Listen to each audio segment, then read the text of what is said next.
Thank you, everyone. Yes, good morning, good afternoon, good night, wherever you are in the world. Yes, my name is Rawiri Toia from New Zealand, so bottom of the Pacific, very small island nation, and I'm going to speak around parts of the paper, and in particular, sort of focus on who possibly three. It's to do with education, which is my background here in New Zealand. However, I'm wanting to look at my kōrero, my discussion through the nature of harmonizing the economy with nature. And I'll do that with two parts.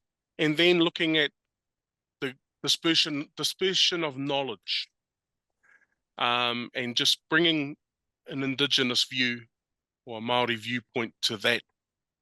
So first of all, the idea of harmonizing economy with nature, part one. How do we cooperate with the environment, and what does that mean? So from a Māori Indigenous perspective and our connection throughout the wider Pacific, which is key to framing my discussion and my presentation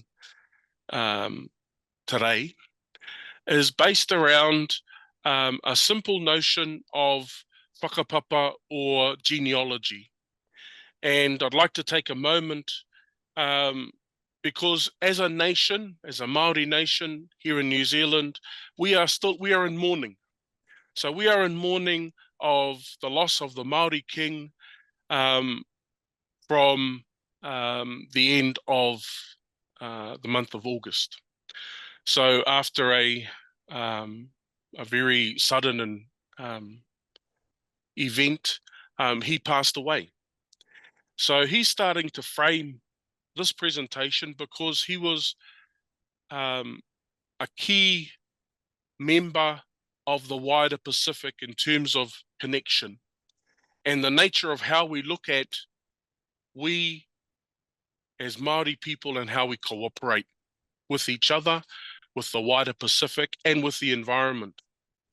There's a saying within Te Reo Māori, within the Māori language, when translated, it says, the land is the elder, the environment is the elder, and the people are the junior.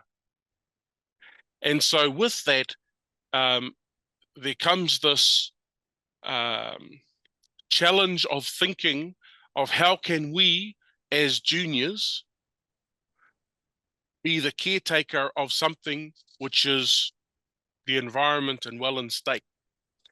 So from an Indigenous perspective, we see and acknowledge that everything has a spiritual essence and a mauri and a life force. And the nature of how we can cooperate with the environment is to be able to receive and give the right conditions for us to be able to listen to what the environment is telling us. Now, a key part of that, we noticed through the recent COVID lockdowns, and how, if given time and the right conditions, the environment can heal itself. And so things get in the way of that. Corporations, big business, political agendas, those sort of things happen in a turn of 3 years, 4 years. But the decisions that they make have an influence and an impact on how we, as Indigenous people, cooperate with each other within the wider Pacific, and also listen to the signs from the environment that allow us to feel their mauri or feel the life essence. So it's a really important from an Indigenous perspective, a Māori perspective, is to understand the relationship and the ebb and flow of what's happening. I said at the beginning that New Zealand, Aotearoa New Zealand, is at the bottom of the Pacific. And so the nature of our connection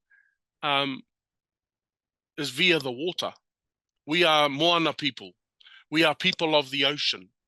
And our relationship with others within the Pacific is by knowing the nature of land, of ocean, and of sky. Which brings me to my second piece, which was around how we are learning in New Zealand to recalibrate how we live according to time and according to the lunar calendar. So if you're in the Northern Hemisphere and you're operating on solar calendar, you are going to experience the seasons at different times than we engage with them in the south. However, if it's spring in the Northern Hemisphere, what does that mean for us in the south? At the moment, we are running on a calendar which is not of our own. It's a calendar which is guided by the sun. And so when, for example, the new year is being celebrated across the world and the countdown from 10 through to 1 and fireworks go off, that's in the middle of our summer. It's in the time where we should be, Māori and people in the south, should be working. We should be working on the land. We should be using the sun while it's in the sky the longest and doing things differently to what's happening in the Northern Hemisphere. But at times we are dictated through our political mechanisms and through economy to follow this solar calendar. So what's happening and what are we seeing in Aotearoa and in the Pacific? We are seeing the lunar calendar becoming more of an impact in how we live.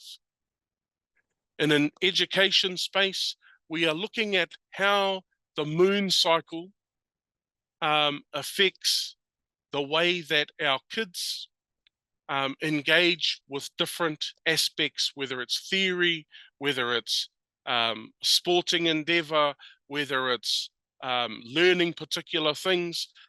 We have this ebb and flow, and the moon has a major part to play within that. And so we are starting to see here in Aotearoa in New Zealand, and also within the Pacific, the nature of the new year rising of Matariki. Some call it Seven Sisters. It's named Matariki up in the higher Pacific, but it's the nature of these stars that rise, which are giving us more of an indigenous view of what we should be doing in the Southern Hemisphere. And so we are starting to learn more about how we can cooperate with the land, with the oceans, with the sky, and also with our neighbors, to be able to focus on particular things that are common within ourselves, within our relationship of our islands. So it's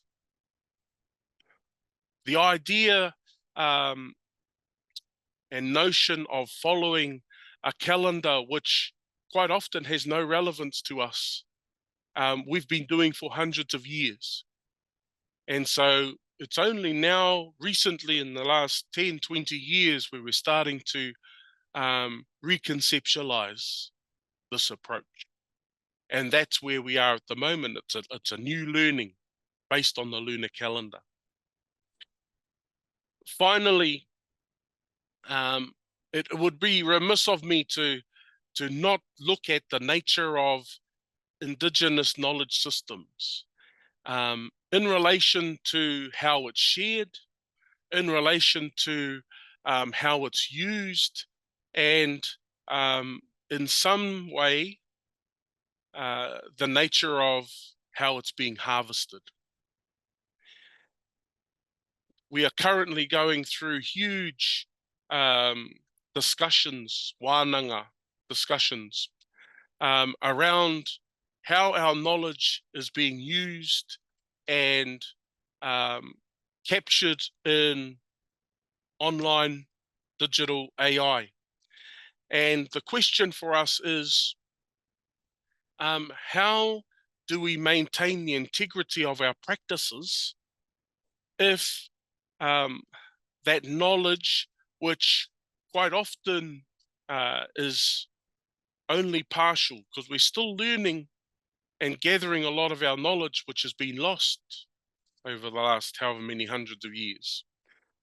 And so by reclaiming our knowledge systems, we are asking ourselves, how do we maintain the integrity of those before openly sharing that with the wider world? I don't have the answer for that. That's where we are currently. But what we know is once it's held online, once it's open, then the sovereignty of this knowledge is available and gone from us.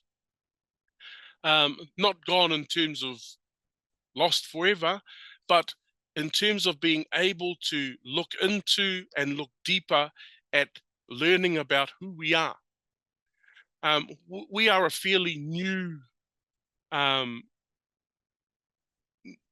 country and new society compared to a number of others across the world. And so it's important that we allow ourselves an opportunity to learn about ourselves within the space before opening it up to everyone else. There is a fear. There is a fear that some of our intellectual knowledge will be taken and used in ways which our ancestors didn't foresee. And so we are trying to find a balance and find our own equinox within that space to allow for a different way of engaging and cooperation. So our first sphere of influence is with the wider Pacific and Oceania. Followed by that is the next step going into the wider Southern Hemisphere and then beyond. That is the challenge. That is where we're looking and where we need to examine the nature of cooperation. I hope everyone's looking forward to engaging with that over the wider day. From an Indigenous perspective, from a place which is almost at the bottom of the world compared to a number of other countries that are going to be speaking today, an Indigenous view, a view that links to the nature of Maori or life essence is within mountains, within rivers, within sky, within both the inanimate and those that are living. That's part of our belief. It's probably one of the connections we have with a number of Indigenous cultures across the country. Nō reira, tēnā koutou. Tēnā koutou. Thank you very much. And I'll hand it back to you, Robert.